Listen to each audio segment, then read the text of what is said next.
जय श्री कृष्णा। आप सभी का स्वागत है मेरे YouTube चैनल गोपाल दीवानी में।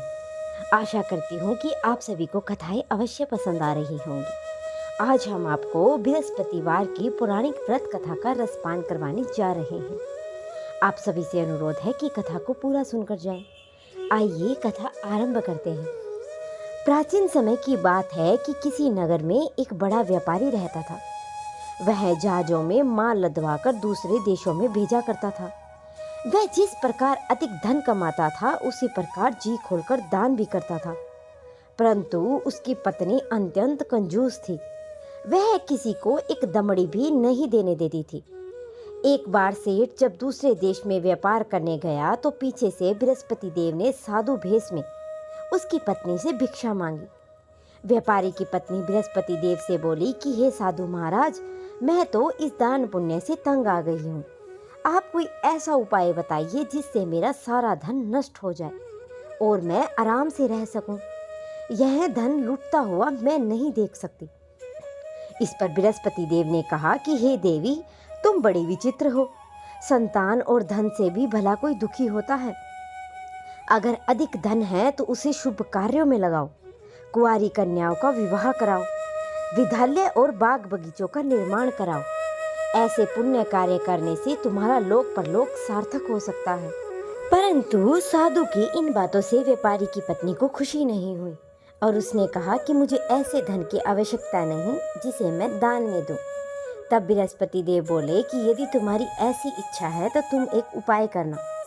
7 बृहस्पतिवार घर को गोबर से लिपना और अपने केशों को पीली मिट्टी से धोना। केशों को धोते समय स्नान करना और व्यापारी से हजामत बनाने को कहना। भोजन में मांस मदिरा खाना। कपड़े अपने घर पर धोना। ऐसा करने से तुम्हारा सारा धन नष्ट हो जाएगा। और इतना कहकर बृहस्पति देव अंतर ध्यान हो गए। व्यापारी की पत्नी ने बृहस्पति देव के कहे अनुसार 7 बृहस्पतिवार वैसा ही करने का निश्चय किया और केवल 3 ही बृहस्पतिवार बीते थे उसकी सारी धन संपत्ति नष्ट हो गई और वह परलोक को सिधार गई। तब व्यापारी वापस आया तो उसने देखा कि उसका सब कुछ नष्ट हो चुका है और उस व्यापारी ने अपनी पुत्री को संतावना दी और वह दूसरे नगर में जाकर बस गया। वहां जंगल से लकड़ी काट कर लाता और शहर में बेचता। इस तरह वह अपना जीवन व्यतीत करने लगा।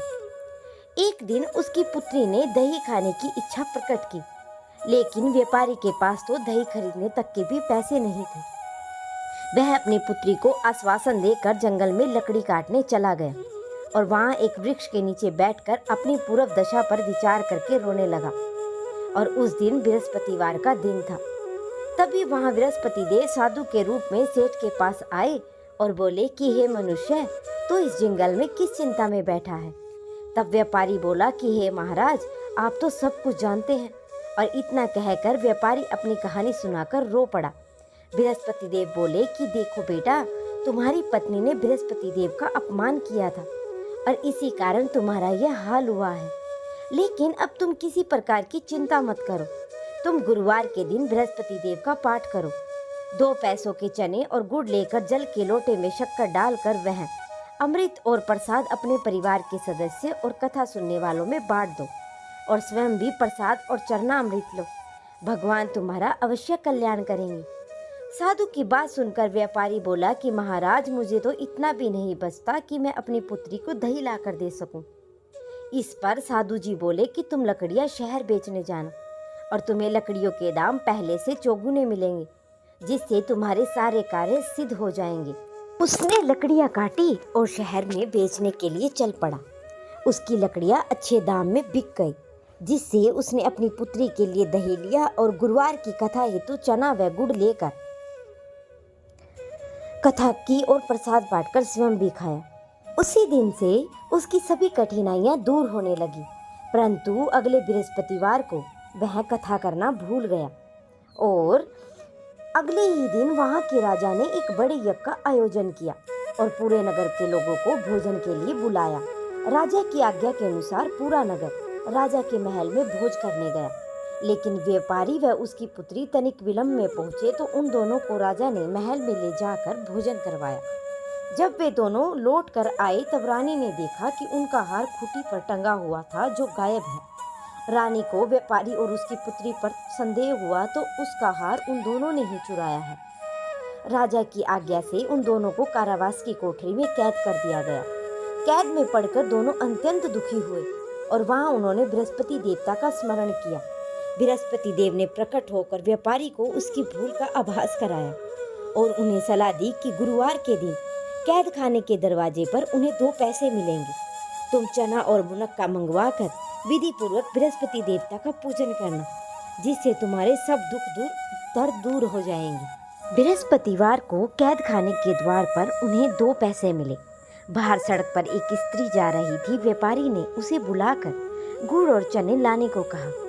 इस पर वह स्त्री बोली कि मैं अपनी बहू के लिए गहने लेने जा रही हूँ और मेरे पास समय नहीं है। इतना कहकर वह चली गई और थोड़ी देर बाद वहां से एक और स्त्री निकली। व्यापारी ने उसे बुलाकर कहा कि बहन, मुझे बृहस्पतिवार की कथा करनी है, तुम मुझे 2 पैसों के गुड़ और चना ला दो। बृहस्पति देव का नाम सुनकर वह स्त्री बोली कि भाई, मैं तुम्हें अभी गुड़ और चना ला कर देती हूँ। मेरा इकलौता पुत्र मर गया है और मैं उसके लिए कफन लेने जा रही थी, लेकिन पहले मैं तुम्हारा काम करूँगी, उसके बाद अपने पुत्र के लिए कफन लाऊंगी। वह स्त्री बाजार से व्यापारी के लिए गुड़ व चना ले आई और स्वयं भी बृहस्पति देव की कथा सुनी।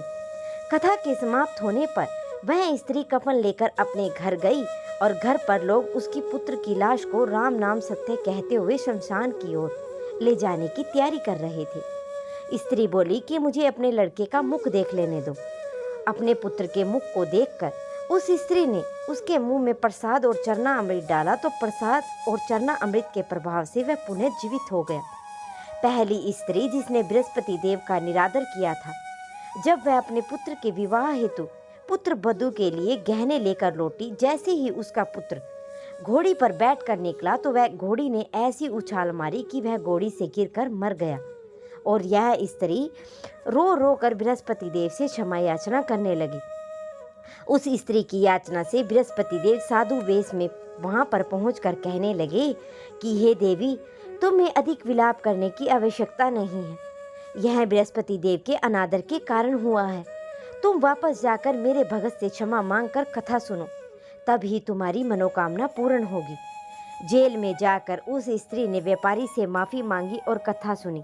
कथा के उपरांत प्रसाद और चरना अमृत लेकर जब वह अपने घर वापस आई और घर आकर उसने चरना अमृत अपने मृत पुत्र के मुख में डाला तो चरना अमृत के प्रभाव से उसका पुत्र भी जीवित हो उठा।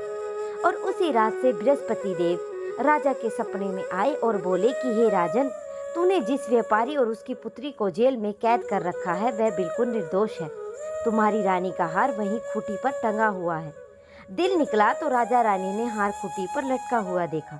राजा ने उस व्यापारी और उसकी पुत्री को रिहा कर दिया और उसे आधा राज्य देकर उसकी पुत्री का विवाह उलकुच में करवाकर दहेज में हीरे जवाहरात आदि दिए।